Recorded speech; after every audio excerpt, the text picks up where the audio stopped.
CI Gavai మీద జరిగిన దాడిని వెంటనే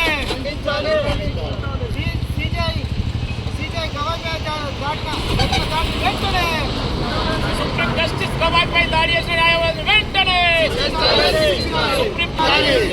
సుప్రీం జస్టిస్ గవాయ్ పై దాడి చేసిన న్యాయవాదిని వెంటనే గౌరవ శ్రీ మందకృష్ణ మాదిగ గారి నాయకత్వం, గౌరవ శ్రీ మందకృష్ణ మాదిగ గారి నాయకత్వం, దళితులతో చెల్లగాటము ఖబర్దార్ మనువాద కుక్కల్లారా, ఖబర్దార్ మనువాద కుక్కల్లారా, జస్టిస్ గవాయ్ పై దాడి చేసిన న్యాయవాదిని వెంటనే, జస్టిస్ గవాయ్ పై దాడి చేసిన న్యాయవాదిని వెంటనే ఖబర్దార్ దళిత మనువాద గుండల్లారా.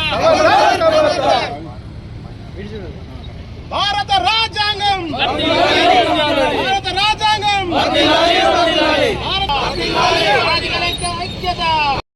రాజన్న సిరిసిల్ల జిల్లా కలెక్టర్ కార్యాలయం ముందు నిరసన కార్యక్రమం చేపట్టడం జరిగింది. జస్టిస్ గవాయ్ పైన దాడిని ఖండిస్తూ ఈ భారతదేశంలో అత్యున్నత న్యాయస్థానంలో దాడి తీవ్రంగా ఖండిస్తున్నాం. దాన్ని యావత్తు దళిత జాతికి అవమానకరంగా జరిగిందని మేము ఈరోజు తెలుస్తున్నది.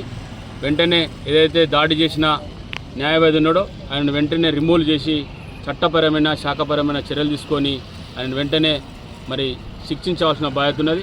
ఆయననైతే ఎవరైతే దాని వెనుక ఎవరైతే ఉన్నారో, ఆ దాడి వెనుక ఎవరైతే ఉన్నారో వారందరినీ కూడా శిక్షించవలసిన బాధ్యత ఈ దేశ ప్రధాని పైన ఉన్నది. ఈ రాష్ట్రంలో ఈ దేశంలో ఉన్న ఎవరైతే మా దళితుల పక్షాన అత్యున్నతమైన న్యాయస్థానం పైన దాడి చేస్తే కనీసానికి మరి దాన్ని సహకరించేది ఉంటాలనేది మనకు రుజువు అవుతున్నది. వెంటనే పరిష్కరించకపోతే భవిష్యత్తులో ఈ భారతదేశంలో ఎక్కడ కూడా ఇట్లాంటి దాడులు జరగకుండా మేము దళిత జాతి మొత్తం కూడా ఏకమవుతుంది. శ్రీ పద్మశ్రీ మందకృష్ణ మాదిగ గారు తీసుకున్న నిర్ణయానికి మేము ఈరోజు కలెక్టరేట్ ముందు కూడా జరుగుతున్నది. రేపు 17 తారీఖు నాడు మండల కేంద్రాల్లో జరుగుతుంది. అదేవిధంగా 22 తారీఖు నాడు హైదరాబాద్లో భారీ ఎత్తున నిరసన కార్యక్రమం ఉంటుంది. అంతా కూడా ప్రభుత్వాలు మరి అధికారులు దిగిరచ్చి వెంటనే శిక్షించకపోతే దేశ రాజధాని ఢిల్లీ పైన మేము దండోరా మోగించి ఇట్లాంటి మనవాదులను మరి గుండెల్లో నిద్రపోతామని చెప్పి హెచ్చరిస్తున్నాం. ఇలాంటి జరగకుండా చూసుకోవాల్సిన బాధ్యత ఇక్కడ ఉన్న నిఘా వ్యవస్థ మొత్తం కూడా విప్లవమైందని చెప్పి మేము ఈరోజు అనుకుంటున్నాం. ఎంతోమంది జస్టిస్లు వచ్చిండ్రు, కానీ వాళ్ళ మీద దాడి జరగలే. కేవలం దళితుడు అన్నంత మాత్రాన్నే దాడి జరిగిందనేది ఈరోజు రుజువైంది.